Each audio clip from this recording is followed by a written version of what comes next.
Obrigado, Elder Cook. Hoje eu gostaria de falar sobre uma das verdades mais gloriosas, alegres e poderosas do Evangelho revelado por Deus. Ao mesmo tempo, é uma verdade pela qual, ironicamente, temos sido bastante criticados. Tive uma experiência há alguns anos que aumentou profundamente meu apreço por essa verdade do Evangelho. Como representante de igreja, certa vez fui convidado para uma conferência religiosa em que foi anunciado que, daquele momento em diante, seriam reconhecidos como válidos todos os batismos realizados por quase todas as outras igrejas cristãs, desde que a ordenança fosse realizada com água e em nome do Pai, do Filho e do Espírito Santo. Depois explicaram que essa norma não seria aplicada aos batismos realizados por a Igreja de Jesus Cristo dos Santos dos Últimos Dias. Após a conferência, pude me aprofundar mais nas razões dessa exceção com o líder que fez o anúncio. Tivemos uma conversa maravilhosa e esclarecedora. Ele me explicou que a exceção tinha a ver principalmente com nossas crenças específicas sobre a Trindade, que outras denominações cristãs frequentemente chamavam de Santíssima Trindade. Expressei minha gratidão por ele dedicar um tempo para me explicar suas crenças e as normas da igreja. No final da conversa, nós nos abraçamos e nos despedimos. Mais tarde, enquanto refleti sobre o debate e o que esse líder disse sobre os santos dos últimos dias, não entenderiam o que ele chamou de Ministério da Trindade, permaneceu em minha mente. O que ele quis dizer com isso? Bem, tinha a ver com nossa compreensão da natureza de Deus. Cremos que Deus, o Pai, é um homem exaltado, que tem um corpo glorificado de carne e ossos tão tangível como o do homem. E o Filho dele também. Por isso, sempre que falamos sobre a natureza de Deus, de alguma forma também estamos falando sobre nossa própria natureza. Isso é verdade não apenas porque somos feitos à sua imagem conforme sua semelhança, mas também porque, como registrou o salmista, Deus disse: vós sois deuses, e todos vós sois filhos do Altíssimo. Esta é uma doutrina preciosa para nós que agora foi recuperada com a restauração. Em resumo, não há nada além do que nossos missionários ensinam na primeira lição, no primeiro parágrafo da primeira linha. Deus é nosso Pai Celestial, somos seus filhos. Vocês podem dizer que muitas pessoas acreditam que somos filhos de Deus? Sim, isso é verdade.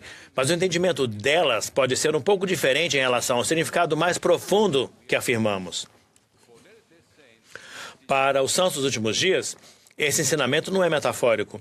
Em vez disso, nós realmente acreditamos que somos todos literalmente filhos de Deus. Ele é o Pai dos nossos espíritos e, por isso, temos o potencial de nos tornarmos semelhantes a Ele, o que parece inconcebível para alguns.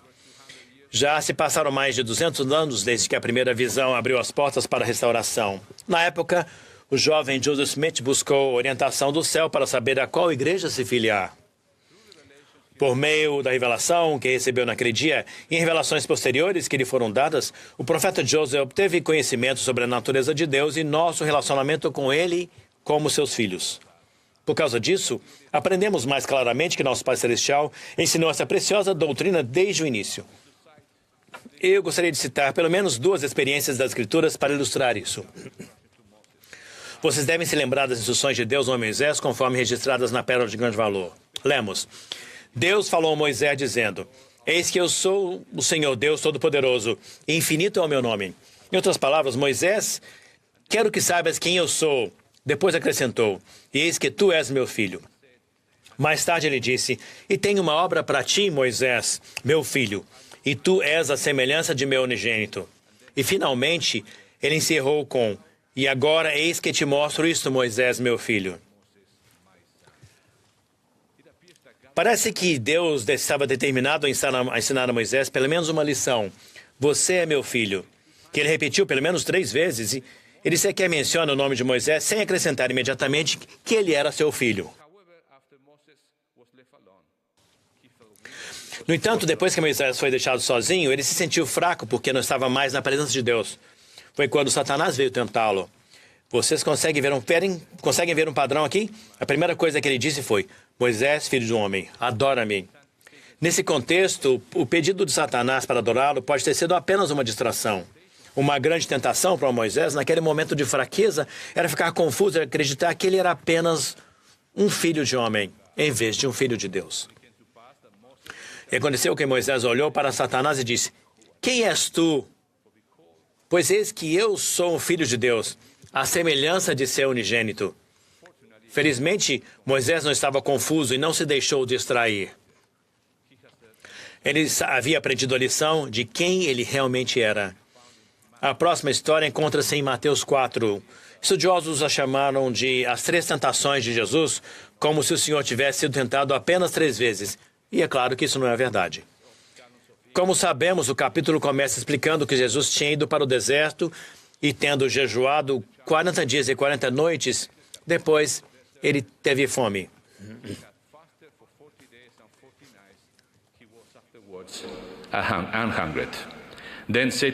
Então, a primeira tentação de Satanás estava aparentemente relacionada apenas à satisfação das necessidades físicas do Senhor. Manda que essas pedras se façam pães. Ele o desafiou. Uma segunda tentação estava talvez relacionada a tentar a Deus. Lança-te daqui abaixo, porque está escrito: Ele aos seus anjos ordenará a respeito de ti. Finalmente, a terceira tentação de Satanás se referia às aspirações e à glória do mundo. Após ter mostrado todos os reinos do mundo a Jesus, Satanás disse-lhe: Tudo isso te darei se prostrado me adorares. Na verdade, a tentação principal de Satanás tinha pouco a ver com essas 3 provocações e mais com tentar Jesus Cristo a questionar sua natureza divina. Pelo menos 2 vezes, a tentação foi precedida pela desafiadora acusação de Satanás: Se tu és o Filho de Deus, se você realmente acredita nisso, então faça isso ou aquilo. Observem que o que aconteceu imediatamente antes de Jesus ir ao deserto para jejuar e orar. Temos o relato do batismo de Cristo. E quando ele saiu da água, veio uma voz do céu dizendo: Este é o meu Filho amado, em quem me comprazo. Percebemos a conexão? Conseguem reconhecer um padrão aqui? Não é de admirar que toda vez que somos ensinados sobre a nossa natureza e destino divinos, o adversário de toda a justiça nos tenta a questioná-los. O quanto nossas decisões seriam diferentes se realmente soubéssemos quem realmente somos. Vivemos em um mundo desafiador, um mundo de crescente comoção, onde pessoas honradas se esforçam para pelo menos enfatizar a nossa dignidade humana enquanto pertencemos a uma igreja e aceitamos o Evangelho que eleva a nossa visão e nos convida ao divino. O mandamento de Jesus de sermos perfeitos como é perfeito nosso Pai que está nos céus é uma clara reflexão de suas altas expectativas e de nosso potencial eterno. Nada disso acontecerá da noite para o dia. Nas palavras do presidente Holland, isso acontecerá no final. Mas a promessa é que se nos achegarmos a Cristo, seremos aperfeiçoados nele. E isso exige muito trabalho. Não qualquer trabalho, mas um trabalho divino, o trabalho dele. Agora, a boa notícia é que foi justamente o nosso Pai Celestial que declarou: Esta é minha obra e minha glória, levar efeito à imortalidade e vida eterna do homem. O convite do presidente Nelson para pensar celestial envolve um lembrete maravilhoso de nossa natureza, nossa origem e nosso potencial e destino divinos. Só podemos obter o celestial por meio do sacrifício expiatório de Jesus Cristo. Talvez seja por isso que Satanás tentou enganar Jesus com a mesma tentação do começo ao fim de seu ministério terreno. Mateus registrou que enquanto Jesus estava na cruz, os que passavam blasfemavam dele, dizendo: Se tu és o Filho de Deus, desce da cruz. Glória a Deus que ele não deu ouvidos, mas em vez disso providenciou o caminho para que recebêssemos todas as bênçãos celestiais. Que nos lembremos do alto preço que foi pago por nossa felicidade.